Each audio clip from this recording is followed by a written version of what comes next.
আচ্ছা জাকির। আমি ভালো নেই। আচ্ছা, সুন্দর। সবাই ভালো থাকে না সব সময়, তো এর ভিতর দিয়েও ভালো থাকার চেষ্টা করতে হবে। আর তো এখন জাকির, তুমি কি চাও? আমি বাংলাদেশের কাছে কিছু চাই না, কিন্তু আপনার কাছে আমি কিছু চাই। কারণ আপনাদের শেখ পরিবারের কাছে কিছু আমি চাই।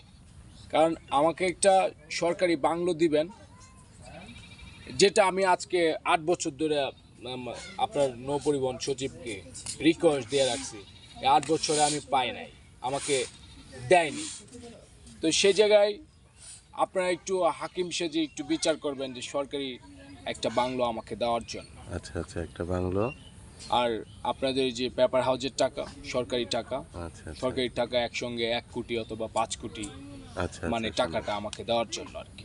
আচ্ছা আচ্ছা, সুন্দর। তাহলে 5 কোটি হলেই চলবে? হ্যাঁ, কিন্তু আরেকটা কথা হচ্ছে যে যে দাবিটা আমার, যে এখানে সরকারি যে রাস্তা, হ্যাঁ গণপ্রজাতন্ত্রী বাংলাদেশ সরকারের যে রাস্তা, হ্যাঁ এই রাস্তায় একটা লোক যদি দাঁড়িয়ে থাকে, তখন সেই লোকটা হ্যাঁ।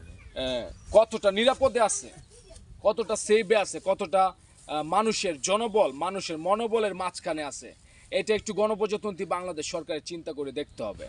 কারণ একটি ছেলে রাস্তায় দাঁড়িয়ে আছে অথবা একটি লোক রাস্তায় দাঁড়িয়ে আছে, কিন্তু তার যে নিরাপত্তা, এই নিরাপত্তাটা কি গণপ্রজাতন্ত্রী বাংলাদেশ সরকার দিচ্ছে কি দিচ্ছে না, এটা একটু আপনার তরফ থেকে দেখতে হবে। আচ্ছা আচ্ছা, তখন সুন্দর। আপনার হাকিমি বিচার করতে হবে যে কি করবে সে। রাস্তায় তো তার কোনো গাড়ি নাই, আমাদের 18 কোটি, 16 কোটি, 24 কোটি গাড়ি, এত গাড়ি চলাচল করতেছে, মানুষ চলাচল করতেছে, কিন্তু ব্যক্তিটার কোনো গাড়ি নাই। এখন তাকে একটা আচ্ছা, পুলিশ জিপ, তাহলে হ্যাঁ, অথবা একটা পুলিশ প্রাইভেট কার, অথবা একটা অ্যাবজেট মোটর বাইক, এর আচ্ছা মধ্যে কোনো একটা গাড়ি হলেই হবে। দিয়ে থাকেন, কিন্তু এর মধ্যে কিছু একটা তো আপনাদের হাকিমি বিচার করে দিতে হবে। আচ্ছা আচ্ছা রাস্তায় দাঁড়িয়ে আছে লোকটা, কিছু নেই, তাকে কিছু দিবেন, এটা আপনাদের হাকিমি বিচার করতে হবে। আচ্ছা, ধন্যবাদ। জাকিরের চাওয়া পাওয়া খুব বেশি না, বাট আনলিমিটেড, সেটাও বোঝা যায়। তো তারপরেও জাকিরের জয় হোক। আর জাকির খুবই ভালো একটি মানুষ, ভদ্র মানুষ। তো জাকির, এই দেশ জাতির জন্য তোমার কি কোনো স্বপ্ন আছে? আমার স্বপ্ন হচ্ছে আহ, যদি কখনো আপনার আহ, আমার কপালে হাকিমি ফাইসালা মিলে, হ্যাঁ হ্যাঁ গণপ্রজাতন্ত্রী বাংলাদেশ সরকার যদি আমাকে হাকিমি ফাইসালা দেয়, আমাকে যদি স্বীকৃতি দিতে চায়, হ্যাঁ। তাহলে আমি শুধু সরকারের কাছে চাইবো যে মাননীয় প্রধানমন্ত্রী জননেত্রী শেখ হাসিনা, মিনিস্টার আম্মা, ছিল আপনার ছিল তো সুন্দর। তাই সে আজকে আর নেই, সে বাংলাদেশেই নেই।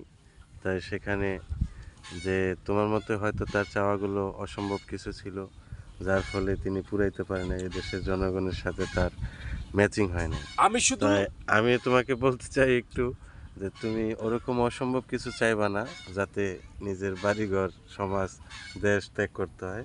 তুমি অতটুকু চাইবা যাকে, যতটুকু নিয়ে সবাইকে নিয়ে থাকা যায়, সুখে থাকা যায়। তো জাকির সাহেব, আপনি ভালো থাকবেন। আরেকটু আমি শুধু একটি কথা কইতে চাই যে আপনার যে শেখ পরিবার এবং সৈয়দ পরিবার, আপনারা যে বই তৈরি করেছেন, সেই বই কি আমাকে 10% রুম দিয়েছেন, 10% একটা রুম আমাকে দিয়েছেন, যে সে 24 ঘন্টা, সে 1 বছর, সে 50 বছর, সে 75 বছর, 100 বছর, সে আমাদের শেখ পরিবারের, সৈয়দ পরিবারের বইগুলো শুধু একটি 10% রুমের মধ্যে বসে বসা পড়বে, সারা জীবন আমাদের আচ্ছা সম্পর্কে আচ্ছা, পড়বে, সুন্দর। আমাদের খাবে, জাকির সেই সাহেবের চিন্তাটা কি আরও একবার। একটি ভালো উদ্দেশ্য, সে পড়তে চায়, দিবানিশি পড়তে চায়।